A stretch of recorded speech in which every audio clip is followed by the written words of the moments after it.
Everybody in Israel talks about the fact that no place is safe for terrorists. So immediately the talks ask themselves the same question. Are we included in this everywhere? So Well, isn't that the signal that Netanyahu wanted to send? He did, right? He wanted to send. That is what he said. He said, "I want to send a signal that terrorists cannot be hiding anywhere." And if you claim that you killed 6 Jews in one day and 4 in Gaza, and you're hiding out in this your terror funding state, then yeah, you're going to be under attack there. Israel struck Qatar after Hamas took credit for killing 6 Jews, and we all know that Qatar has been housing the Hamas leadership for a long time and funding them. I want to understand whether it was a success or a failure. What's the Arab world thinking about this? There's been a lot of condemnation on Israel since that attack in Qatar. Has it been a net positive or net negative? To help us understand what's going on in this is the one and only Dr. Mordechai Kedar, who's was a senior lecturer in Bar Ilan at the Bessa Center, is the author of books, is Israel's really senior analyst on Arab affairs, and also the one of the creators of Newsreel, a Israeli news website. Dr. Kedar, thank you so much for being with us. As usual, we love having you on. Qatar, did that work out or not? Did we hit it or did we not hit it? Of course, we hit. The question is, who was got rid of in this hit? And there are all kinds of versions. Definitely 5 minor leaders who were there. Aides and the son of Khalil Chaya was there, got killed, while the chiefs, like 5 or 6 of them, it's unclear. So far, we didn't see them in the media. So far, no official announcement was published, neither by Hamas nor by Qatar. And this whole vague picture apparently is meant to prevent any further Israeli attempt to get rid of them if they are still alive. So this is the situation. Whatever I know is from the media. I don't have any clandestine sources in Qatar. And actually, I already, in 2013, like 12 years ago, I published a whole article in English. It is Know Thine Enemy. And this is about Qatar. And I describe why, when I explain why Qatar is the worst enemy which Israel ever had, because it is under a mask, while others are going in, without any veil, and people know about them being an enemy. Qatar is hiding, and this is much worse and much more dangerous. So already more than 12 years ago, I understood that Qatar is an enemy. However, in this action, which Israel carried out on last Wednesday, there are some good aspects and some problematic aspects. The good aspects is that Israel proved to everyone in the Middle East that there is no safe haven for terrorists, and those who deserve to be shut down will be shut down at some point and at some place, even if it is not on, let's say, clearly hostile land like Hania, who was targeted in Iran. It could be on the soil of a country which apparently is, I wouldn't say friendly, but definitely has relations with Israel, because after all, Israel had an official representation in Qatar during the 90s. It was on a low-grade office of commerce in Qatar under Israeli flag, but they shut it down when the second Intifada started in September, October of 2000. And Qatar is the mediator between us and Hamas. So Qatar apparently assumed that it has an immunity from Israel action, and not only Qatar, but everybody who is on Qatari soil also enjoys the asylum which Qatar can provide. However, Israel, what they did in this action is a signal to everybody in the world that a terrorist will be targeted wherever he is, even if it's on a friendly country. And here, on one side, it is good, but on the other side, it is a problem. Because don't forget that Hamas people are once in a while are going to Egypt as well. In the negotiations, Egypt is also a negotiator. So what? Egypt should expect an Israeli air raid on Egyptian soil in order to get rid of some Hamas leaders in Cairo, for example. And let's say if they are in Turkey, is Turkey also should be afraid of Israeli raid on Istanbul or in Ankara or in any other but Turkish Dr. place? Kedar, but Dr. Mordechai, you can't compare those in the sense that, or maybe you can't compare them, but Qatar was not, they didn't happen to be there. They weren't just hanging out there on their way to some other place. They were being protected, fed,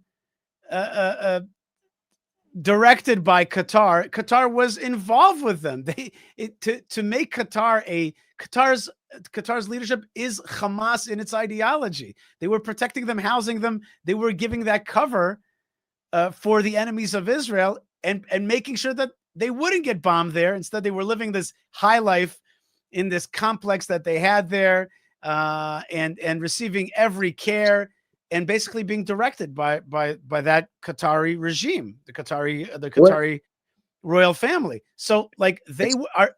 Let me ask you in simple terms: are they not? Are they not complicit in the October 7th massacre? Are they not complicit with Hamas? First of all, the way you described Qatar as the host of Hamas, you can repeat it, but change the name to Turkey. Turkey hosts them in the same way, in the same fashion, in the same manner. And not only this, don't forget the support of Turkey to Hamas through the years when they sent the Marmara ship in 15 years ago, and in many other instances as well. So, should Turkey also be afraid that Israel will attack Istanbul or someplace in Istanbul or in Ankara, wherever those Hamas fighters, those Hamas terrorists are hiding or are living? So, I mean, shouldn't the answer to that be yes?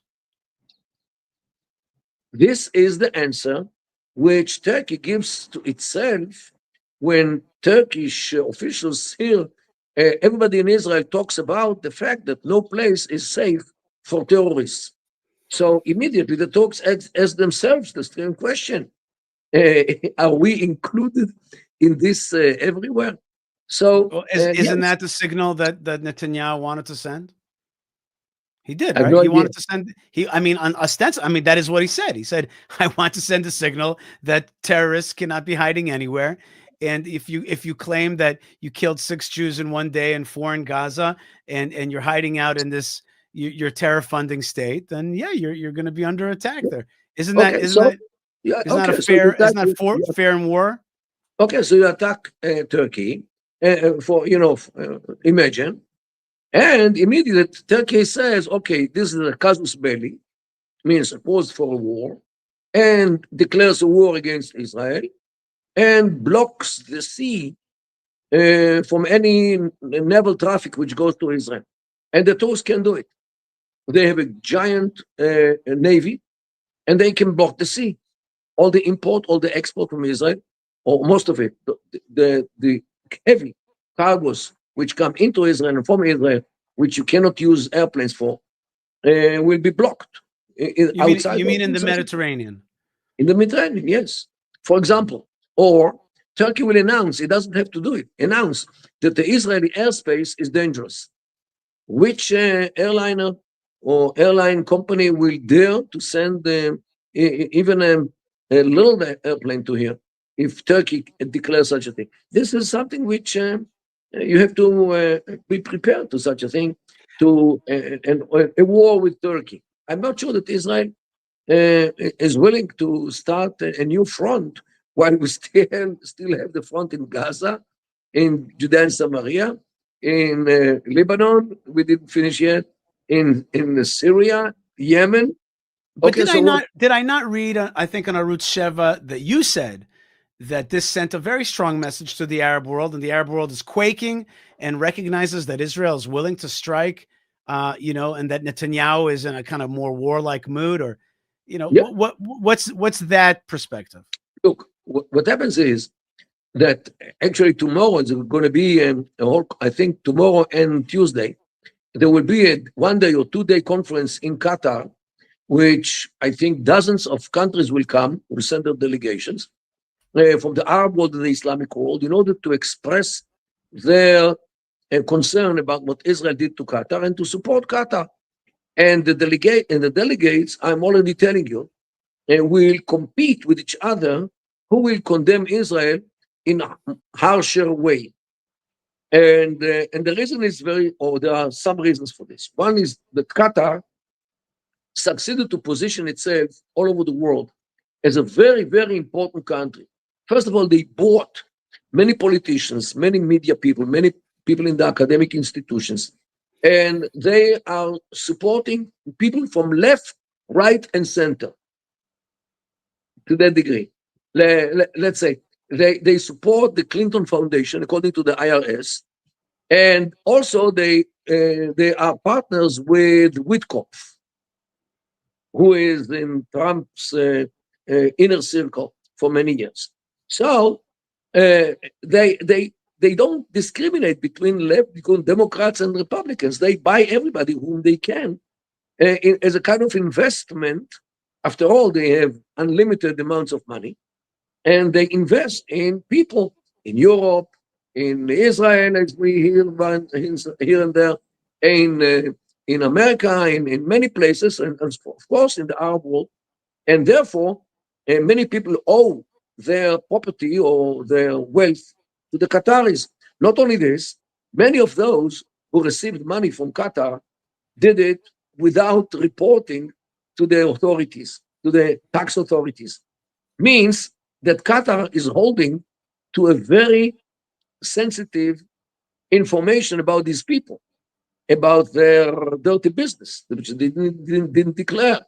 So if they don't vote with Qatar or don't speak in favor of Qatar, they are in big danger that Qatar will leak the fact that on this and that date, go check his bank account, he got some money from us and he never declared it. So people are very much afraid of Qatar. And there's another reason why people will come to Qatar in order to pay the lip service to Qatar, at least.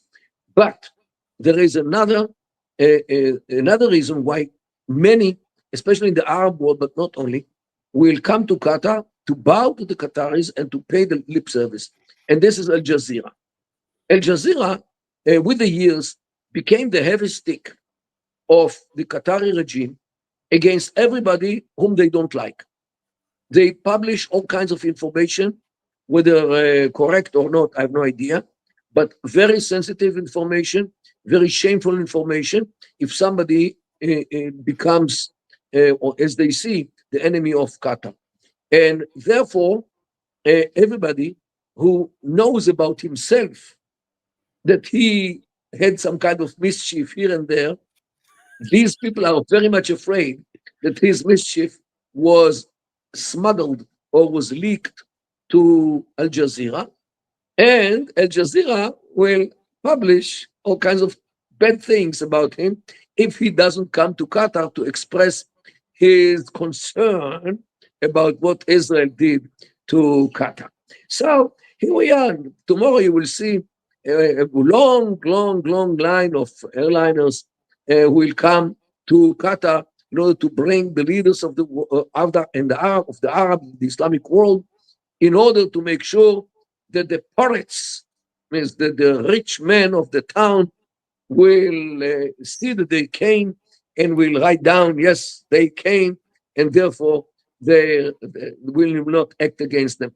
This is what happens with Qatar, and tomorrow we'll see the promenade and the long line of people who will come to Qatar, and Al Jazeera will show one by one in order to show how popular Qatar is and how obedient the whole Islamic and the Arab world is. Okay, so we have to respect Qatar. They're really smart, and they have used their money very strategically, and they brought in the World Cup, and they have positioned themselves by owning half of London and buying chairs in universities in the United States and paying money to many PR firms in Washington, etc. Like, these guys have worked very hard and very smartly in owning Al Jazeera, developing Al Jazeera. You know, to me, it's therefore the first moment of health when Israel was the little boy who said the emperor has no clothes, and said, yeah, you guys are jihadis. You guys are teaching jihadism to the world. You guys are not the, you know, the kind of suit wearing, nice guy, businessman, Bedouin face. You're something else altogether. And the strike against it was supposed to be like, yes, you know, let's show the world what you're really about. But you're saying that hasn't necessarily exactly happened. Also, I wanted to ask you, what's with the Saudis? What's with the Saudis? Where's their hate for Qatar? Wait a minute. Even President Trump, who so far was and I hope still is wholeheartedly standing with Israel, even he could not say that he supports this action. Right. He said, I would do it another way, you know. He's like, and don't forget, he got a whole airplane from the Qataris. And in the visit which he came to Qatar in order to ask for a loan or investment of $1 trillion, which was a couple of months ago when he came to the Emirates, to Saudi Arabia, and to Qatar. To the same thing. If he would say something in favor of what Israel did in Doha, maybe Qatar will say, hey, guy, forget about our money. And he can't allow himself. After now, he's bound to him. Don't forget the airbase, which the Americans have in Udeid, near Doha, also in Qatar. And this is sponsored by Qatar, operated by the Americans, but hosted by Qatar for free. And the Americans apparently don't want to lose this airbase. What will they do if the Qataris says, hey, guys, you support Israel, please, this is the door out. So bottom line is that these guys are like the best atakia of all time. They're like the best double-faced of the jihadis, like, of all time. They like have the Americans eating out of their hands. They have an American air base. They've given the American president a big gift. They're gonna, you know, do a deal of $1 trillion. And at the same time, they host the Hamas. They fund the Hamas. Yet they dress themselves up as negotiators. And yet they, you know, they called for the destruction of Israel. They have this Al Jazeera. They have these campus networks. It's like this tiny little genius country. I have to say, like hats off to the bad guys here. Look, as we say in Hebrew, they can dance in few wedding parties in one evening. Right.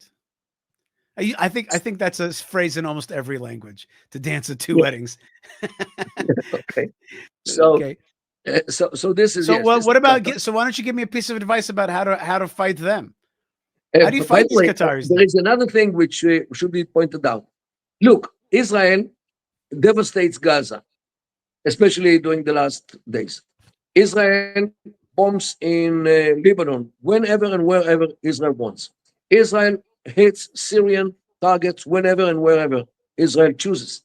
Israel attacked the Houthis in Yemen, actually killed most of the members of the government, and nobody in the world is doing anything against it. On the contrary. But one time Israel targets some Hamasniks, terrorists in Doha, the whole world, especially the Arab world, the Islamic world, are shouting and screaming. And what when they come to conference and they condemn. And okay, so here you see the difference between attacking the godmother, Qatar, which sponsors them all, apparently, in one way or another, and other countries which are failing countries. So here you are. Hypocrisy? Yes, you can call it hypocrisy. Let's look together, Dr. Mordechai Kedar. Let's watch a short video about the strikes in Yemen, and we'll get your thoughts on that.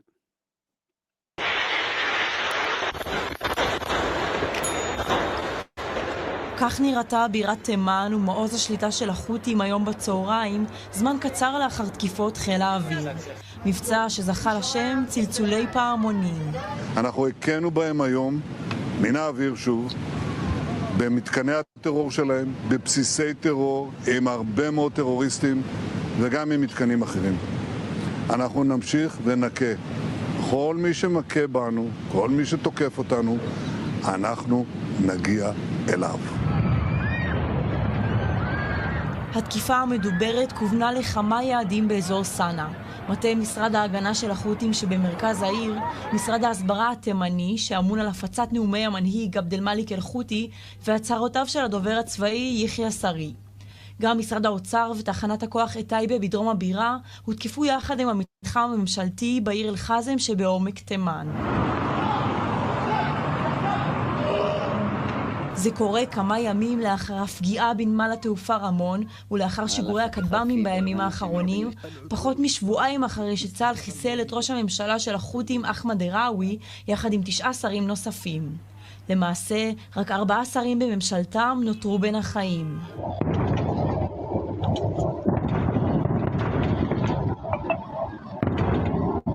חיל האוויר תקף באמצעות מטוסי קרב שהמריאו לתימן יחד עם מתדלקים מעל מפרץ אילת ודרך ים סוף.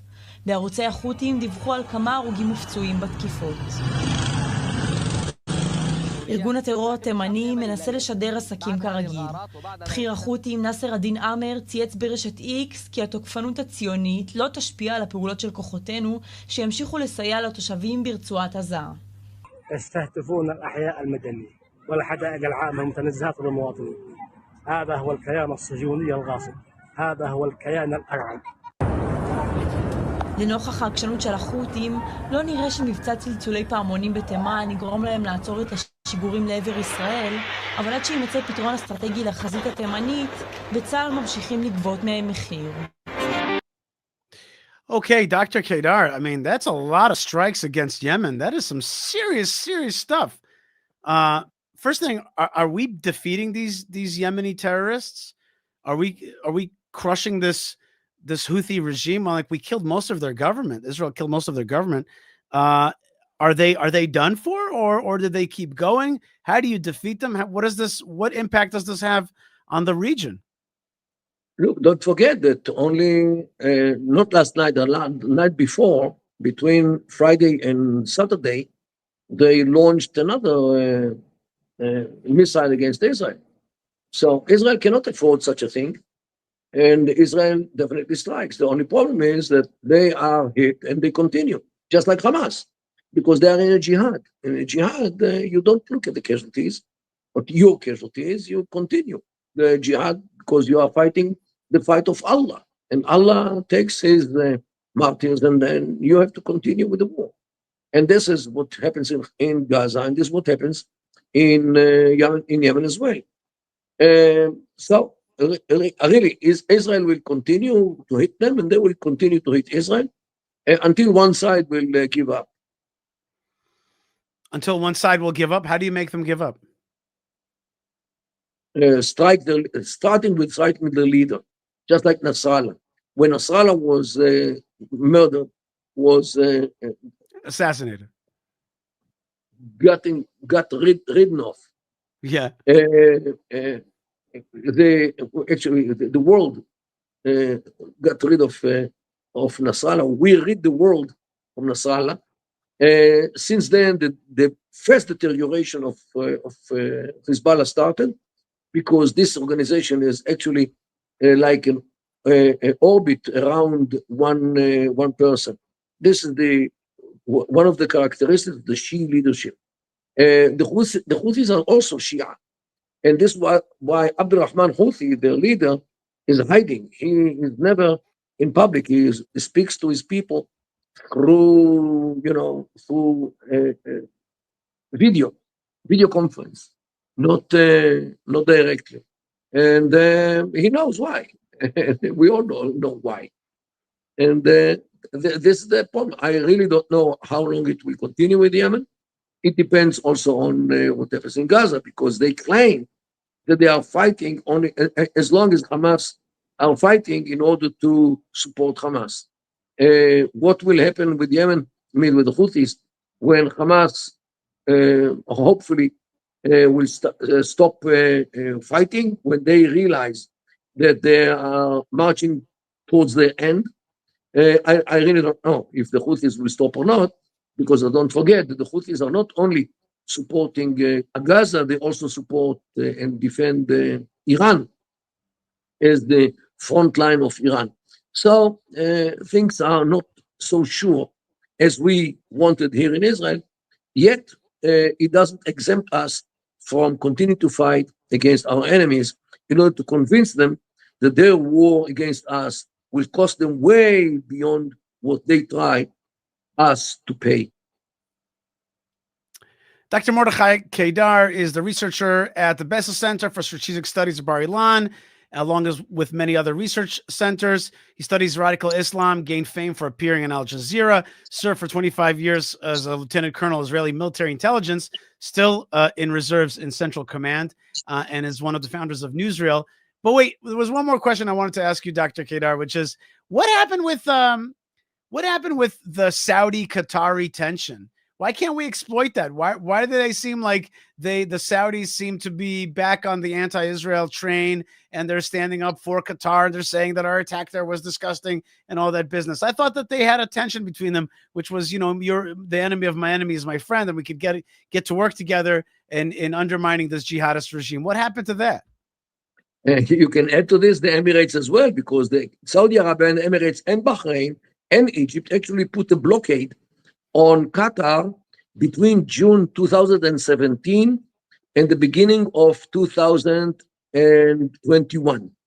Means like 3.5 years, which Qatar was under a blockade put on it by these 4 countries. Yet, you're right, by the amazing, what we see today, that Saudi Arabia is again together with Qatar against us. And here it is.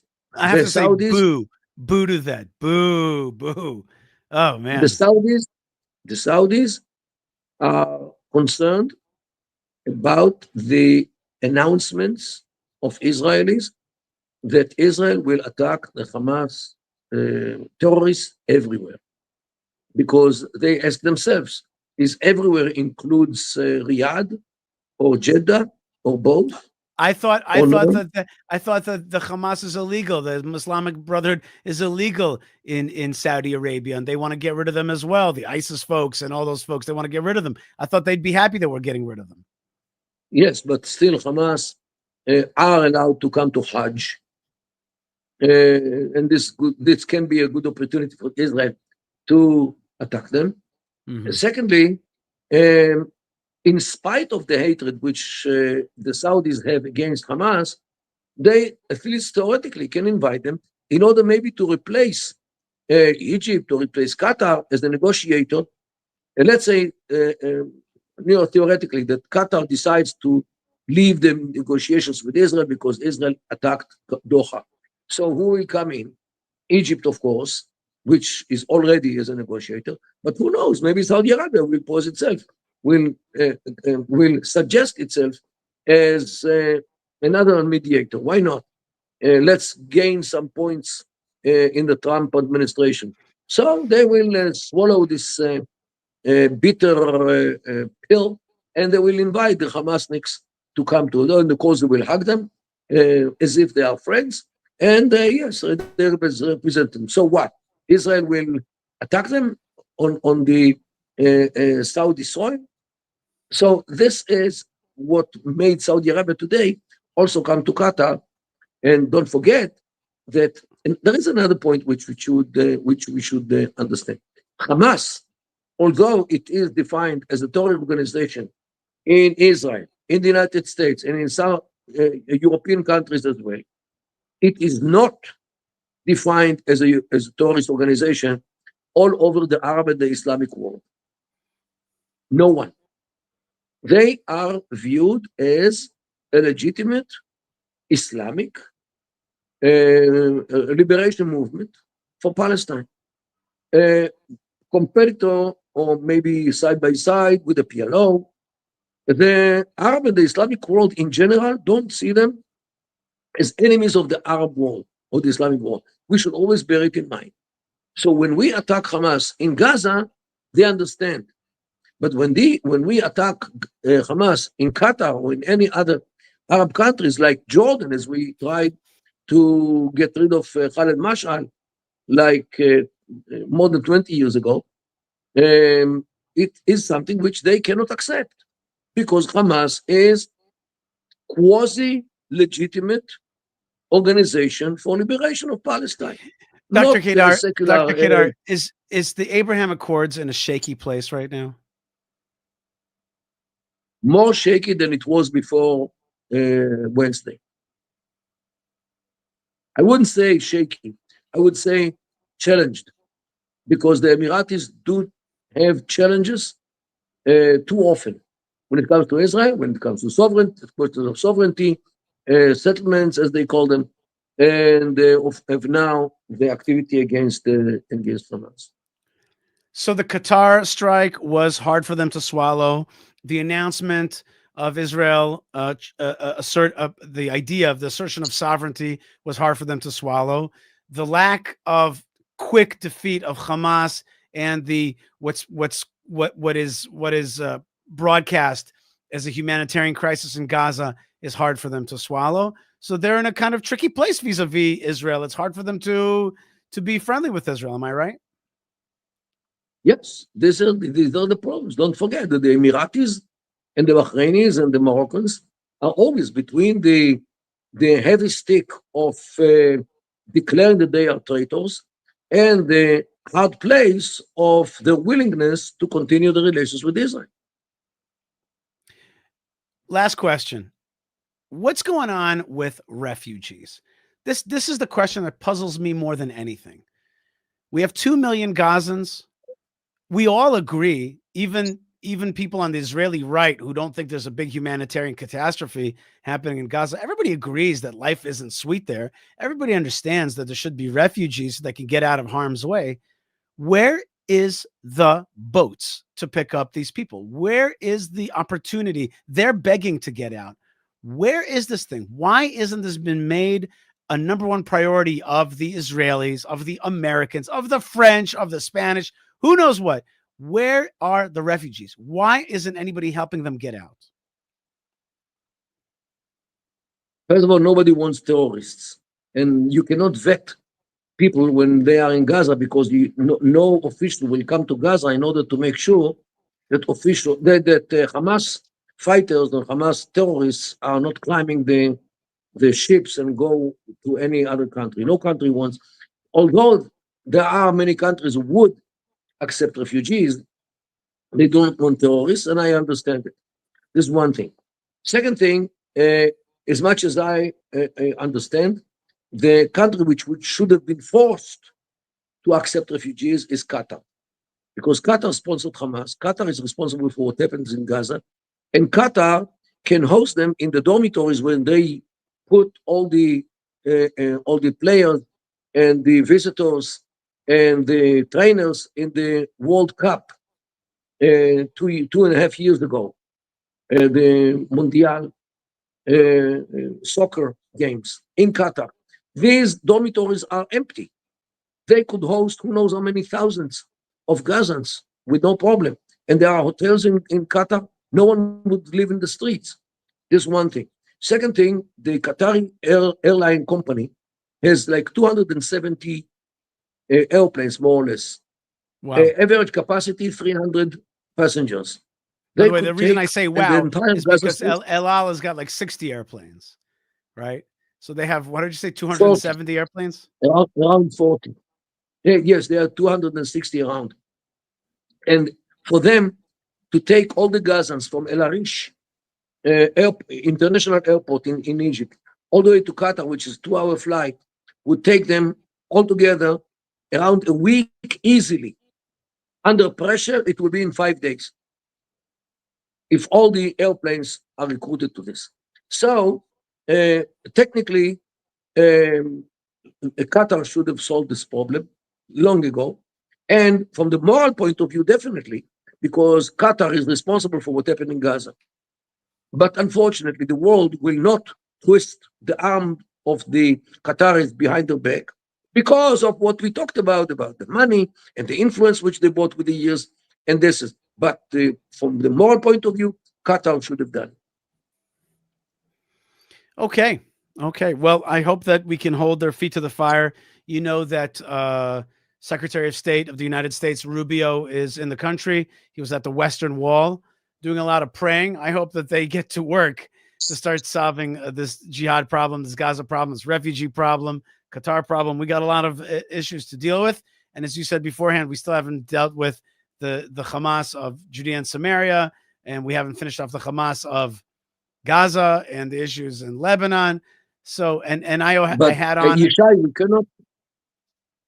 we cannot leave the stage without mentioning that the Emirate, the Palestinian Emirate plan in Judea and Samaria is continuing, without mentioning details, but definitely the Emirate of Hebron is on its way.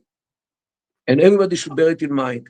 The PA will be at the first stage only to the north from Jerusalem. And if the experiment in Hebron will succeed, apparently most cities will follow it and depart peacefully from the Palestinian Authority. And this will be the end of this nonsense named the Palestinian state, which inevitably will turn into a Hamas state, either by elections, as already happened in January 2006, or by coup d'etat, as happened in Gaza in June 2007. These two scenarios can repeat themselves, and therefore a Palestinian state is a prescription for another terror Hamas ISIS state, as we saw in Gaza. Therefore, the one and only solution, which will bring stability, prosperity, and good life to both Palestinians and Israelis, is the Emirate solution, combined with the sovereignty plan of Smotrich, which are like back-to-back two plans. One deals with the areas which Israel will keep, the sovereignty, and the other one deals with the areas in the cities which Israel will not keep. And this is actually two plans which conjunct into each other to become one consolidated plan. So there are Arabs and Mukhtars and Sheikhs in the Hebron area where I work who are looking to exit. They're looking to exit the PA. They're looking to come under the rubric of Israel, or under, as you say it, a kind of cultural autonomy where they have control of their big cities and their areas. But the bottom line is they want out of the PA, out of that arrangement, into what they call the Abraham Accords, but it means it's a kind of confederation with Israel and away from the PA control.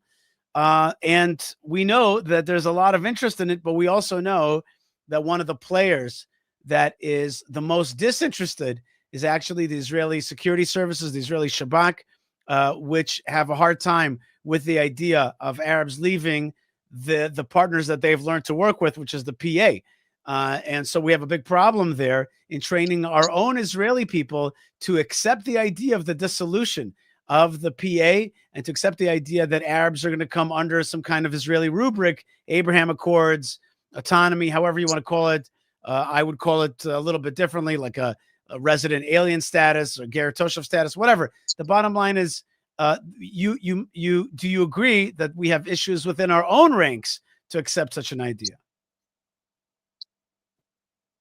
Of course, and as I checked recently, and I found that in Israel, the Shabak, means the security, and the army, and everybody is under the policy, or should follow the policy of the government. The government makes a decision, and everybody should perform and execute the policy of the government. It's not vice versa. The government is not run or manipulated by any organization as powerful as it could be, like the Shabak. They still should obey orders in this country. This is democracy.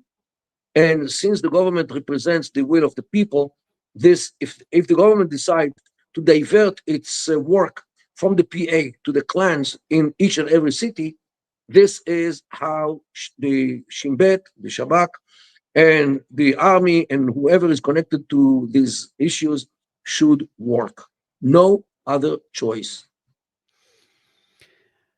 This issue is a big one, Dr. Kedar. We got to talk about it more. I want people to understand it. It is it's part of the complex picture of this area. And as I'm sitting here broadcasting from Judea, you're talking about stuff that's happening just kilometers away from me. And how many times have Arabs come up to me and said, just give us residency.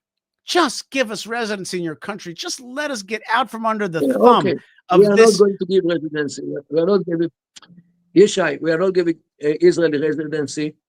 And here, by your permission, I have now another interview in one of the Arab satellite channels, and I apologize for having to stop now. Give us, and fine, I thank you so much. Just give us a bracha in Arabic. Give us a blessing in Arabic, and I'll let you go. Go ahead. Come on. Wassalamu alaikum wa rahmatullahi wa barakatuh. Peace upon you, the mercy of Allah and His blessings. Thank you so much, Yishai. Dr. Mordechai Kedar, thank you so much for every single moment of your time. I appreciate it so much. Dr. Kedar is one of Israel's most esteemed experts on the Middle East, and it is an absolute pleasure to have him on. He's also a researcher at the Bessa Center at Bar Ilan, and he is famous for his studies of radical Islam and being on Al Jazeera and being in the Israeli military intelligence, and also one of the heads of Newsreel. So thank you very much, Dr. Kedar. Awesome to be with you.